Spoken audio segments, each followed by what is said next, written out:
Shalom. First and foremost, I'm going to give all praise, honor, and glory to Yahweh Ba'Hashem Yahushua. Yahweh is the Heavenly Father's true name, and Yahushua, whom the world ignorantly calls Jesus Christ, that's his true name. I'm also going to give double honors to the apostles and the elders at Great Millstone who rule well and teach well in the scriptures, and salutations to all the Akim out there that push his word in all truth and all sincerity. And I believe this is going to be another installment of America is Falling, and I haven't done one of these in a while. But this article that I found is definitely related to that topic, okay? And this is something I found on RT.com, and the article is entitled "Russia Overtakes China in Gold Reserves Race to End U.S. Dollar Dominance." Okay, and this is a beautiful thing that's happening. All right, we're seeing more and more of the collapse of the U.S. dollar, which is going to force the U.S. To go into war. All right, they're gonna keep creating these proxy wars. All right, throughout the Middle East and elsewhere, and it's gonna force these other nations to react, and then it's gonna give America they're gonna be so-called justified in actually going to war with these nations such as Russia, Iran, China, North Korea, wherever it may be. Okay, I'm going to read this article and get a couple scriptures now. The central bank of Russia, CBR, boosted its holding of gold by almost 20 metric tons last month, with reserves reaching 1,857 tons. It has increased its holdings every month since March 2015. And I remember when they started this, and I remember back then that it was a big deal, and I was like, man, this is really going to affect the dollar. Okay, and you've heard, maybe about, you may have heard more about it here and there, article here and there, but it's been kind of quiet. Okay, so we see this article now, and it's 2 years later basically, and now it's really affecting this whole global market. All right, because what's happening is China, Russia, and its allies are getting ready to basically not use the U.S. dollar anymore. They're about to use the petro yuan, which is backed by gold. Okay, because the petro dollar is not backed by anything. Okay, it's basically monopoly money, and these other nations don't want to deal with that anymore. They want to have assets. Okay, and they've been getting ready for some time now. Okay, you had the BRICS system being put into place. All right, you have this petro yuan that's about to be launched, I believe March 26th. Okay, if I'm not mistaken, and that's gonna lead to these countries not being dependent on the U.S. anymore. All right, they also have that what is that thing called, the Silk Belt Road, if I'm not mistaken, if that's what it's called, out there, that's in China, mainly in China and the Middle East. But I think there's a few spots that the few spots in Africa and in Europe, if I'm not mistaken.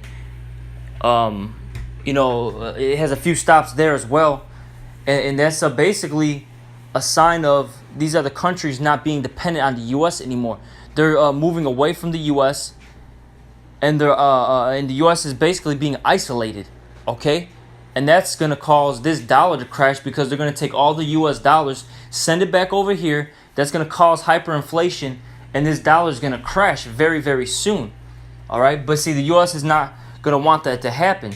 They don't want these peons out here to basically riot, revolt.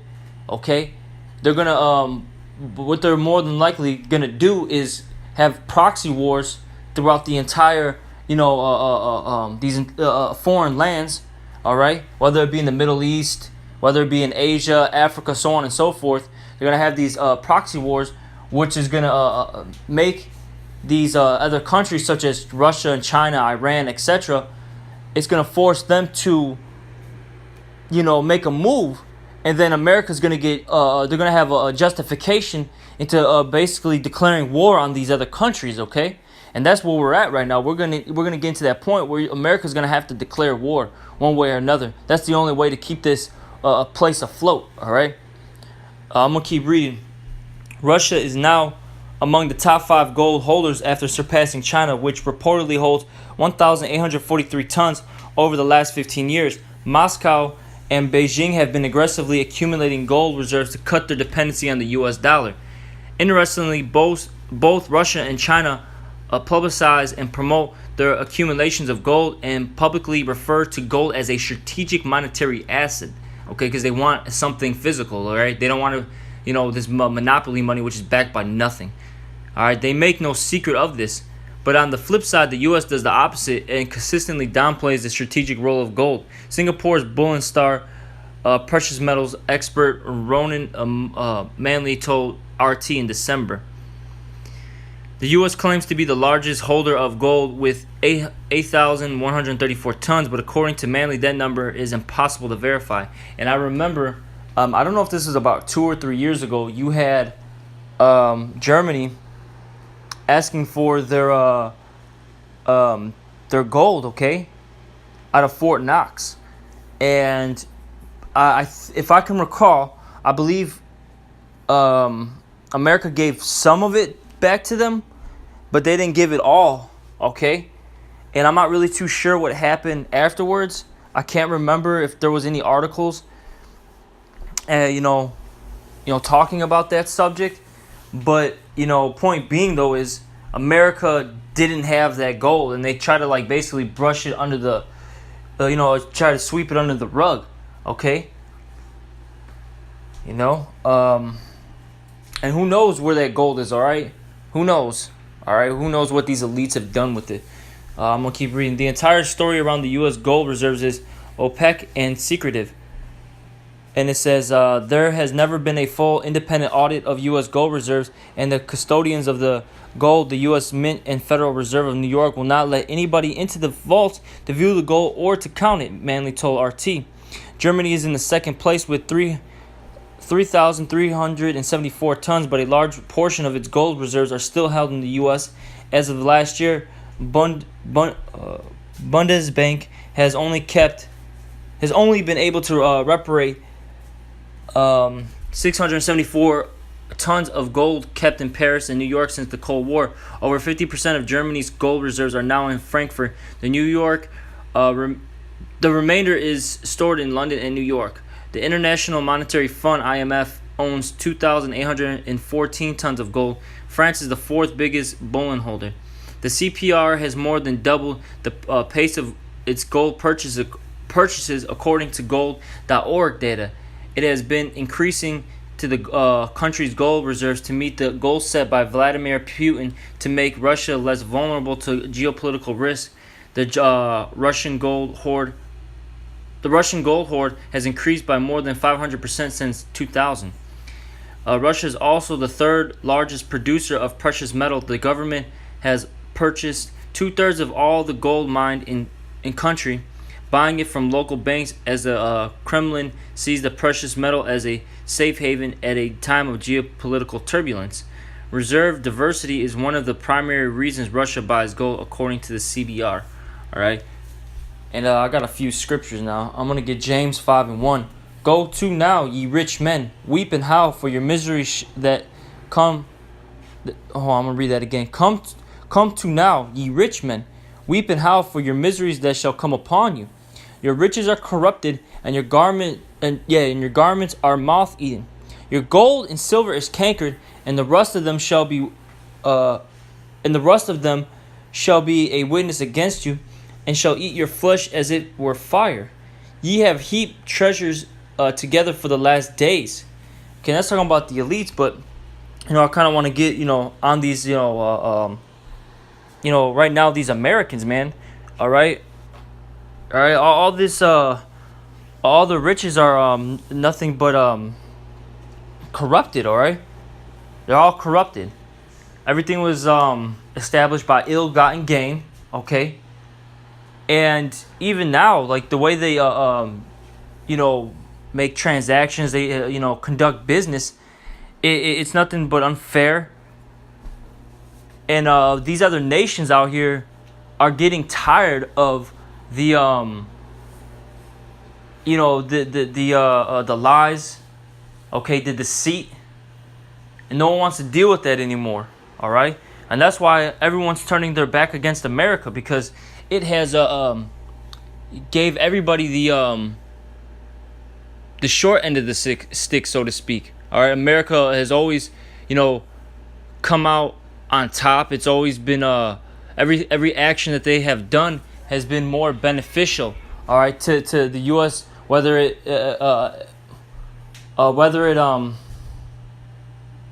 basically instead of making it a fair deal. Okay, I'm gonna keep reading. Behold, the hire of the laborers who have reaped down your fields, which is of you kept back by fraud, crieth, and that's us Israelites. Okay, everything's by fraud. Okay, in this place, and we're tired of it. And the cries of them which have reaped are entered into the ears of the Lord of the Sabaoth. All right, and the Lord is hearing our cries, and that's why these things are happening. That's why all these catastrophes are starting to be placed on this earth. That's why more and more things are happening in the United States. Okay, it's happening worldwide, but out here, it's starting to increase more. Okay, which is a beautiful thing, because these Edomites, man, they have to get their judgment. Verse 5, ye have lived in pleasure on the earth and been wanton. Ye have nourished your hearts as in the day of slaughter. All right, and these elites have, okay? And like I said, I kind of want to, focus more on these Americans out here. These Americans, these Edomite Americans have been living in pleasure. All right? They've been the so-called,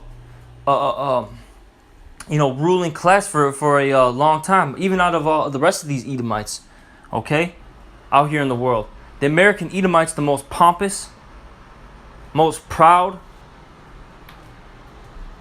All right, they even look down at the other Edomites, such as the Russians and the Europeans. And everyone's tired of it. All right, now from there I want to get Zephaniah,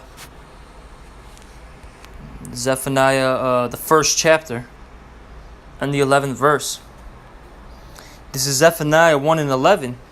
It says, how ye inhabitants of Maktesh, for all the merchant people are cut down, all they that bear silver are cut off. All right, Maktesh was basically a center point of trade in the ancient world. Okay, and modern day Maktesh would be your Wall Street. Okay, everybody focuses on the specifically the New York Stock Exchange, man. All right, everywhere in the world, eyes that specifically. Okay, but there's gonna be a day where there's gonna be a stock crash. Okay, all this madness that's been going on is gonna come to a halt. All right, and these rich Edomites, they're gonna lose their minds. Okay. Because they're a weak nation. They don't know how to take losses. They're not used to it.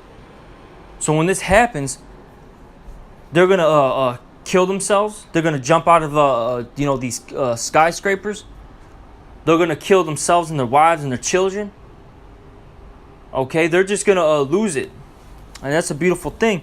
And there's been reports throughout the years that they have been doing it. Okay, they've been jumping out of skyscrapers. They've been killing themselves. All right, they've been,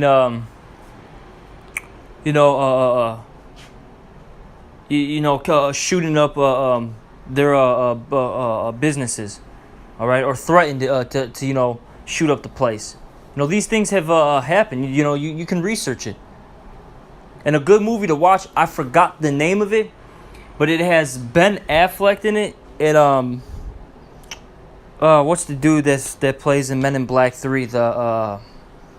Tommy Lee Jones. You had I know it starred Tommy Lee Jones and Ben Affleck, and it's a movie that talks about the economic crash of 2008. And in that movie, they show you how these corporate executives handled the economic crash, and this one guy in specific couldn't deal with the with what was going on. Older guy. He was probably like in his 60s, had, children, and he basically had this daughter that was graduating high school or about to, and he couldn't pay for her class trip, which was like a tour around Europe, and it cost, I forgot how much, it was thousands of dollars, and he couldn't do it, and shortly after, he killed himself. Okay? So it shows you in that movie, and like I said, it's a good movie to watch, Akim, and how these Edomites, handle these situations. All right? But like I said, all this is going to cause everyone to go into World War III, all right? Because America's not going to sit there and just hand over the kingdom, all right? They're not going to hand over it. All right, I want to get,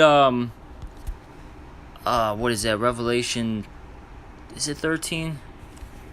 It's lucky. I want to get the, woe, the 3 woes real quick. Okay, maybe it's not 13, maybe it's 12.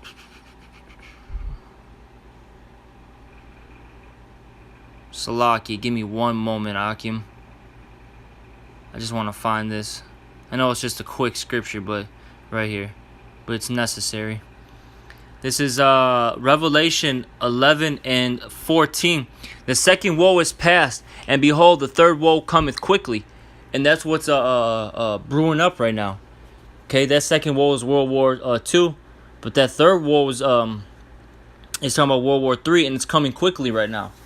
All right, like I said, these other nations are not going to be dependent on the U.S. dollar anymore, and that's going to cause the U.S. to create these proxy wars, which is going to force these other nations to protect their investments. Okay, I'm going to say it like that, because the only reason why like Russia is in Syria, Russia's in Crimea and all that, is because there's investments in there. The pipelines, the oil pipelines, okay? So they're going to protect their investments. And then, like I said, with how the U.S. does things, all they do is lie blatantly right in front of everybody. It's going to give them a so-called justification to attack, Russia and China and all them, okay? And then, if the United States gets involved in a war, then NATO's got to get involved. Then, basically all Europe is going to get involved, and it's going to get the whole Middle East and the whole, China. It's just going to be World War III, all right?